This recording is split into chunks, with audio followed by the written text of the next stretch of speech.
They pulled on out and went out second and said, don't roll no windows down and don't you holler. So as we went on down second and got to Grand, we met the police officer. Well, I don't know what happened. He might have got shaky or something or other, but he hit a post. So he asked me, what happened? I said, oh man, he hit a post. So when he turned down Meyers, go down there, and when he got down to Ash, he ran into another post where evidently the police was following him because they seen him wobble when they met him. And so by that time, the police run up and snatched it open to get out of this truck. Well, I jumped out because I wanted to know what was happening. I thought I would be the person that they shot, see, but keep down all evidence. Officer Clark said he and Hartwell had pulled the vehicle over for a routine investigation of a traffic violation. He told newsmen today from his hospital bed that the shooting erupted without warning. We got our car up there and got them out of it. I got two of them on one side, and my partner got the other one out. And next thing I knew, shooting started. And my partner fired. Well, he fired at my partner, and I heard my partner holler. I didn't know if he was hit or what, if it was surprised or what. And my partner fired then, and as he started running south from the location, I fired a few shots at him, and I hit him twice.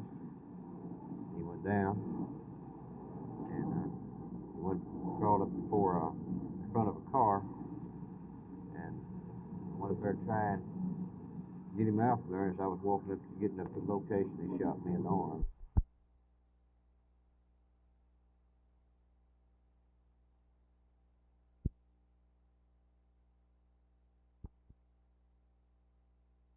Since we know that there are so many communists now being infiltrated into the community, and we don't know just who all the people are involved, and we would certainly like to be clear of supporting any communistically motivated movement, and knowingly we would not do it, but we could do it ignorantly by not knowing the people who sponsor these sort of things that come up. And we would hope that all of them would come through the NAACP and let us discuss it before we project it.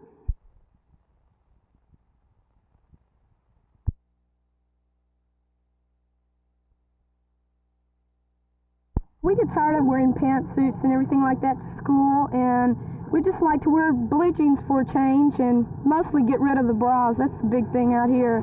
You feel so tied up wearing a bra, and just getting it off and being able to wear blue jeans and relax, maybe we can all get down and study more.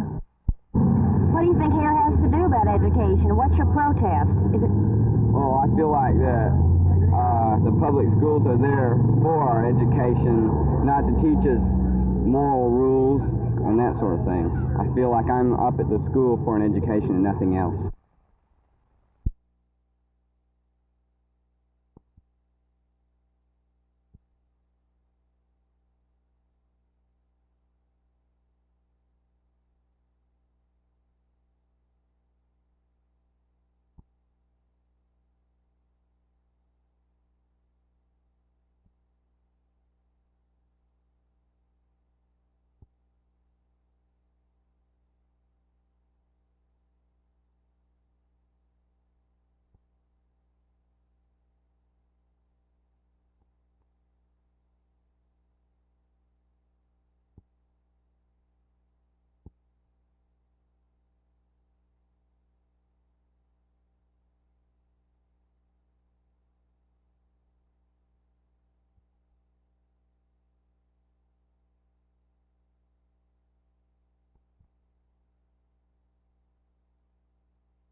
I feel it does, because they're faced with many responsibilities, and they must use astute nursing judgment to accept these responsibilities. In addition to this, they have a very active role in public relations Well, is there a time when the emergency room nurse must, at least to some extent, take on the role of a doctor? This occurs in the smaller cities and in the non-staffed hospitals where there is only a physician available, probably someplace in his office. Well, Mrs. Nelson, to fill that nursing shortage, can highly qualified medics returning from Vietnam fill the gap? Many hospitals are using these throughout the country. I've visited many hospitals throughout the country that are using these and talked to some of the nurses. This concept is in the making in many other hospitals throughout the country. How about Texas? Several hospitals in Texas are thinking of this, and Illinois is probably one of the most active hospitals or states that is presently using this plan.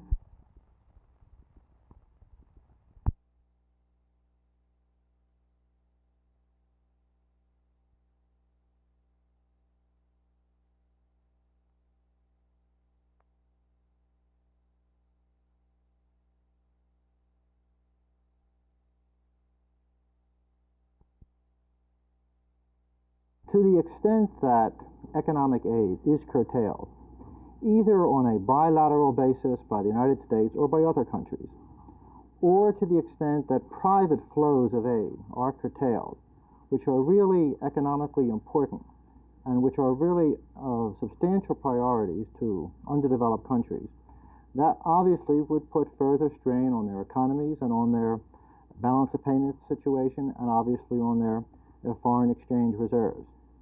If that were to happen in substantial amounts, and it would vary obviously from country to country, obviously the gap would have to be filled somewhere. The gap would have to be filled either by increased flows of aid from private sources if bilateral government aid were reduced, or, as is probably the case, it would have to be filled by multinational or multilateral development institutions such as the World Bank, the Asian Development Bank, or the Inter-American Development Bank.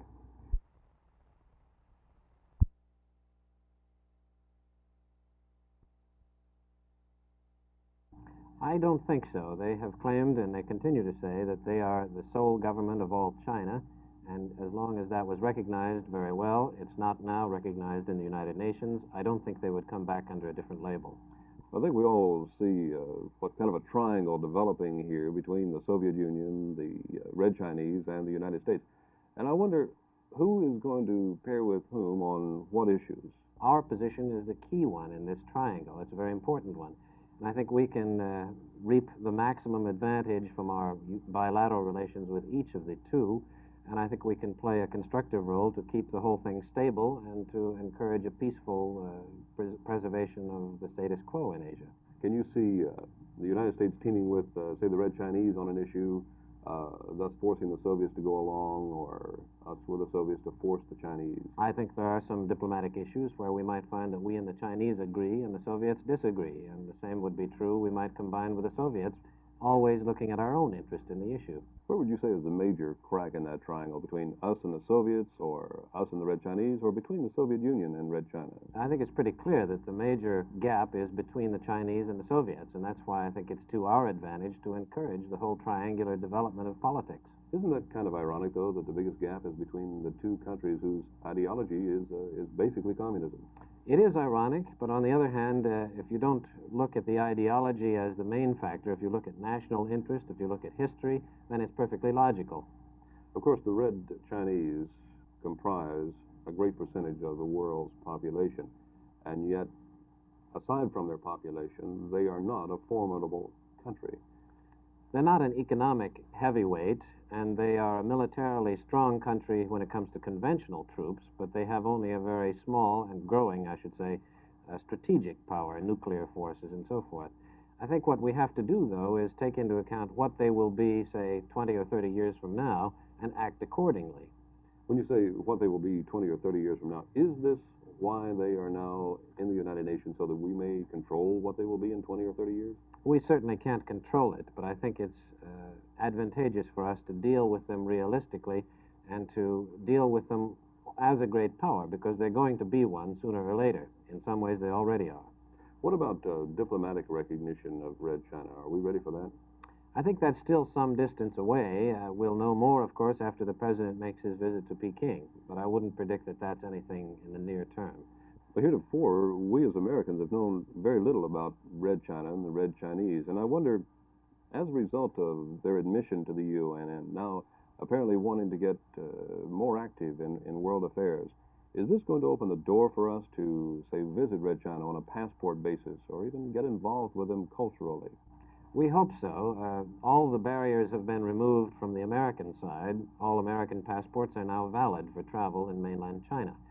And we have urged them to undertake exchanges. So far, it's been a matter of a few Americans, medical specialists, newsmen, occasional visitors, and we hope this will grow. It hasn't been a flood, but it certainly, I think it will develop. Aside from keeping an eye on Red China militarily, where's any other advantage to our dealing with them? What do they have to offer us?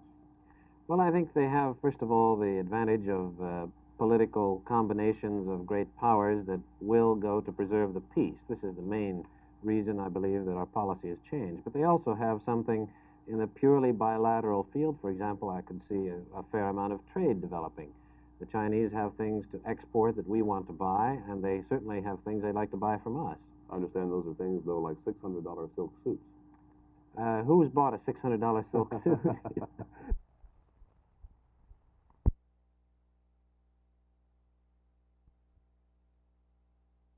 Well, if we have the permission, I definitely will start Michel Dumas tonight on the basis of his performance in the net in 4 games. Now, what about Tulsa? What kind of a game are you going to play him? Well, we're going to go back to our home game plan, which is forechecking deep in their own end and hoping that we can make them make some mistakes and throw the puck away and we can capitalize on their errors. We're going to have to be on top of the puck. We're going to have to use our body a great deal more than we have in the past. And I think if we do this, I think we can go out and win the game. They're a tough team. They're a good skating hockey club, and they're strong physically. And I think we're going to see a physical game this evening and a real good hockey game, Jerry. Are you satisfied with Archambault's play? Yes, I'm satisfied with him. I just wanted to sit him out and just let him know that there's other people that can take his place. He slackened off a little bit. Maybe he thought he had a job provided there with the French line. And I think he'll come back and show us that he can cut the mustard on that left side with LeBlanc and Bartolo. Testified before.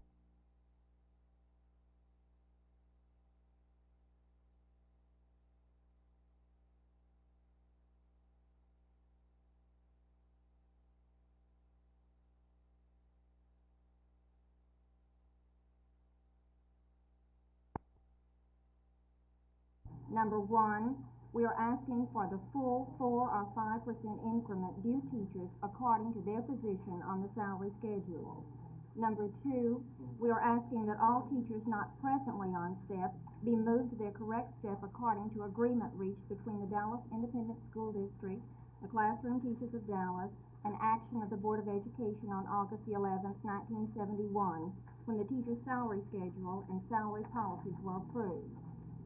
And number 3, we are asking for retroactive pay for all teachers back to the date they began their employment with Dallas Independent School District this year. In business, we have to fight and push through the state legislature or our local school board every change or every increase. Police investigators said this is where the gun battle took place, the 2500 block of Meyers. Pronounced dead on arrival shortly after the shooting incident this morning about 3 o'clock was police recruit 32-year-old Johnnie T. Hartwell. His partner, veteran police officer James E. Clark, listed in fair condition at Parkland, a bullet wound in the arm. The officer's assailant, 22-year-old Dennis Earl Jones, is listed in serious condition following surgery. He was charged this morning with murder. Jones' companion, Thomas L. Harris, is in police custody. It is reported he did not take part in the attack. No charges have been filed so far. Also involved was L.V. Bowens, who told officers he was being held as a hostage by the 2 men who robbed him and said they planned to take him to a remote area and kill him.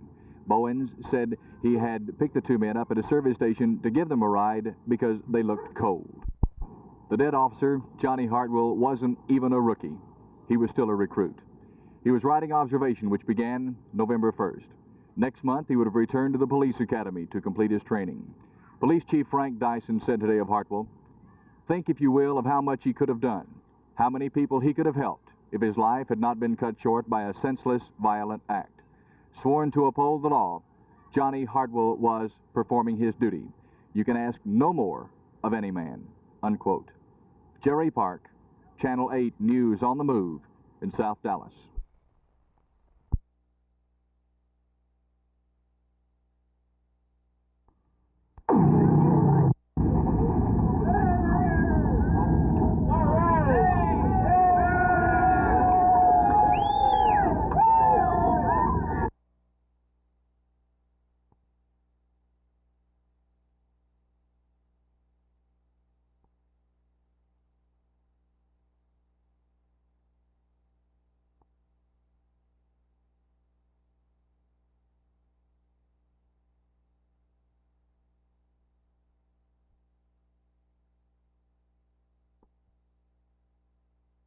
Well, I'll tell you, it just gives me great satisfaction to be a part of the team, and I sort of feel like now that I am. Before, I just really kind of, I don't know, it's hard to describe. I just didn't really feel like that I was doing what I should be doing, and I still don't really feel like that I'm playing like I should, but I think I will. Looking for the touchdown yet, and it hasn't come so far. Well, not necessarily the touchdown, just, I just want to help, because we've got a great team, and we can win. We just all got to pull together, which I think that we can do. You know, Coach Landry said on the plane coming back from St. Louis that you run your routes a little bit differently than most receivers do, and that there perhaps is a timing problem between you and the quarterbacks. Do you see this? How could you describe the difference in the route that you run as say, compared to a Bob Hayes? Well, the only difference is I'm used to running different type patterns than they run here. Like we run what we call turn-ins, where we run down, and it's really a hook to me because we have to run down and come back, straight back. When I run my turn-ins, I'm usually running down the field and turning in 3 or 4 yards, running it on the backers. And with the things, whether the backs and the flares that we have set up and everything, I'm supposed to just run down, hook at the spot. And it's just really hard for me to do those things. It's just a reflex on my part that I want to turn in, on that particular pattern. And just like some other ones, that are a little bit different. But I don't know. I guess the thing is, I've played with one quarterback for 8 or 9 years, and then they come in and try to play with 2 guys that you're not used to, and they're, of course, they're not used to you. It's a little different. And heck, I think we can, I think in time we're going to get it down, and it's getting better. And the kind of patterns that I'm running right now are just the ball possession type, because that's what we're doing. And I hope later on, or fairly soon, we can start running some deep patterns. I hope so. Well, now against Philadelphia, of course, against St. Louis, they played the zone so well, the Minnesota zone. You had to go with the sideline routes, the down and outs, and so on. Would you expect that you can go deep against the Eagles? Well, I don't know. That's something you have to look for on the films, and we haven't seen them yet. And I'm looking forward to seeing it, because I'm beginning to feel like I'm getting my feet under me for the first time, after coming back and being hurt. So I'm looking forward to this week. Are the ribs bothering you at all anymore? Not at all. The only thing that bothered me for a while was just the mental aspect, maybe getting hit. And I've gotten hit quite a bit, and it's like it didn't happen. Except at night when I try to sleep on it, it hurt a little.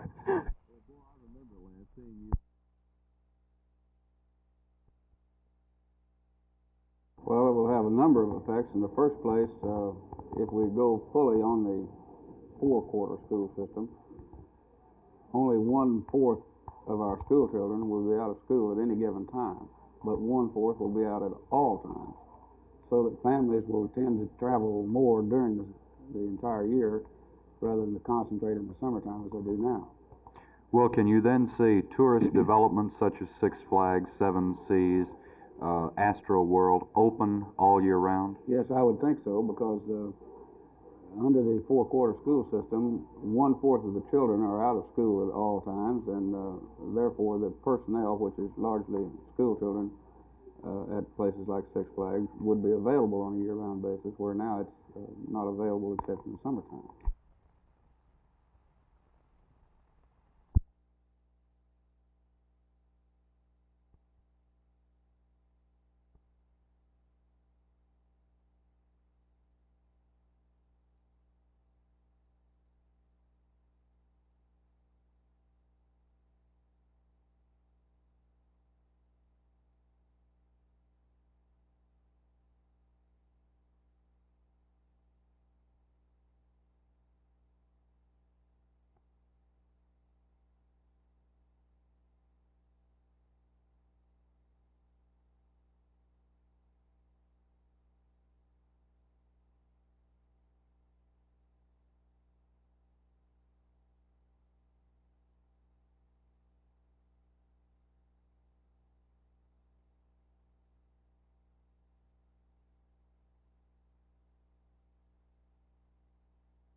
The electrode will be lowered all the way down to the bottom of the brain.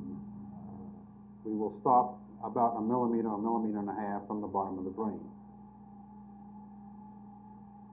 Now we are lesioning the brain, producing the brain damage. The effect is twofold. First, we see an immediate increase in eating.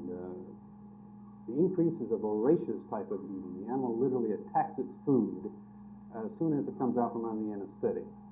The long-range effect is a severe increase in obesity, resulting in an animal whose body weight will increase 2 to 3 times that of normal. What do you expect to learn from this, or what do you hope to learn from this?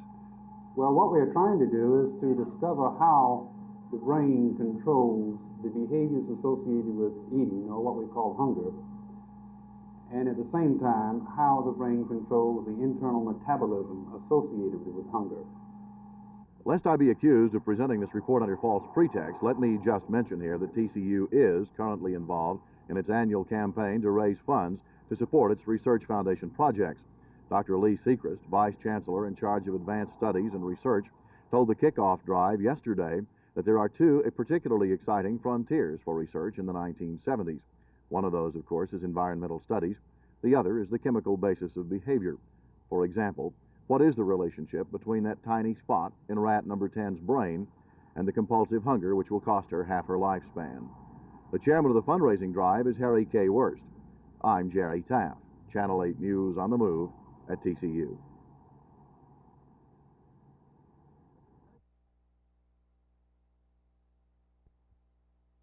We're going to be responsible for stopping the run and the pass this week. They have a great quarterback in Joe Ferguson and 2 fine runners in John Richardson and Dickie Martin from Dallas. So we're going to have our hands full not only with Ferguson throwing the ball, but with trying to stop the running game.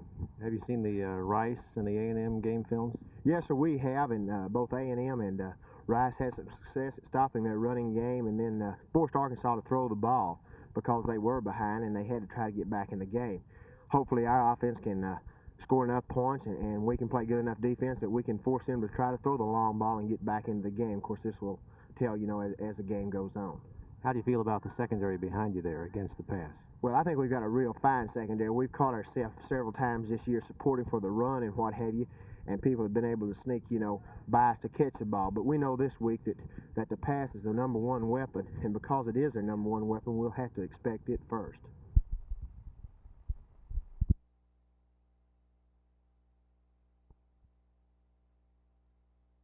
I have 3 junior college transfers: Chester Green from Tyler, Adam West from Navarra, and Stanley Johnson from Ranger. And these 3 boys will figure prominently in our plans. Up from the freshman team, I have Lee Griffin from Houston, who's 6'7" freshman, made the all-conference freshman team last year. Buddy Carlisle as a guard, and Doug Snyder, a 6'7" postman. Our returning lettermen are Pat Fees, Tom Stanton, and Roy Thomas. And this group of boys will be the ones that we'll really go to war with. Will you play basically the same type of offense that you have in the past?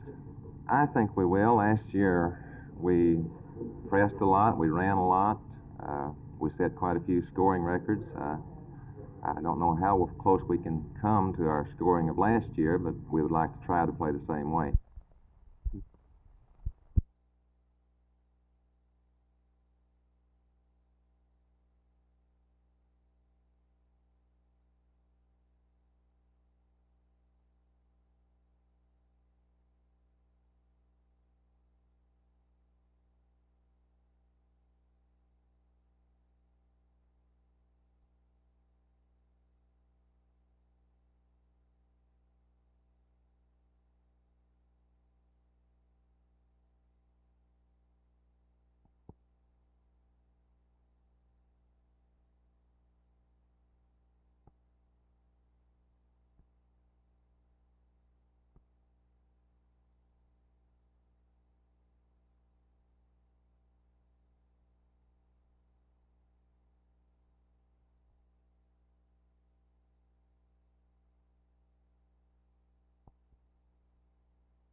In truth, therein lies an entire rat, or several.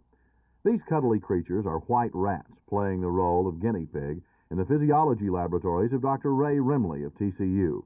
Take careful note. The one on the right is a chubby beast, while the other retains the winsome figure of youth. The procedure which separates the two begins in a glass dome, known as an ether bell. Here, the rat is exposed to an anesthetic and put to sleep. From there, she is taken to an adjoining surgical suite where Dr. Rimley and his graduate students perform a fantastically simple but significant operation in the hypothalamus deep in the brain of the rat. Using what amounts to a three-dimensional road map of a rat's brain, Dr. Rimley is able to place the sleeping animal in a finely calibrated electrosurgical device and insert the electrode exactly on target in the brain.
always have been one. Look, I want to get silence here at the group. We're going to talk this chick. She wants to, she said,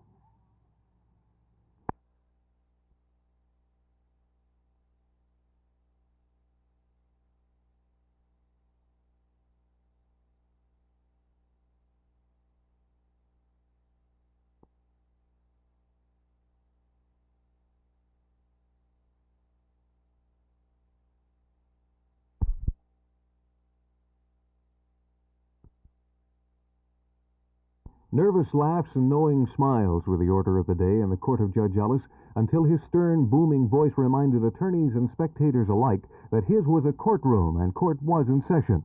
People coming off the elevators and passing through the halls asked newsmen if they were on hand to shoot movies of the, quote, dirty movies, unquote. The assistant DAs got the film threaded up in the projector, although the screen kept falling down at first. And one image that stayed with this reporter through the whole showing was that everyone's eyes were glued to the screen for the first 20 minutes of the 2 hours worth of film. The rest of the time, they looked bored. The prosecution rested its case this afternoon. The defense continues tomorrow. Malcolm Landess, Channel 8 News on the Move, the Dallas County Courthouse.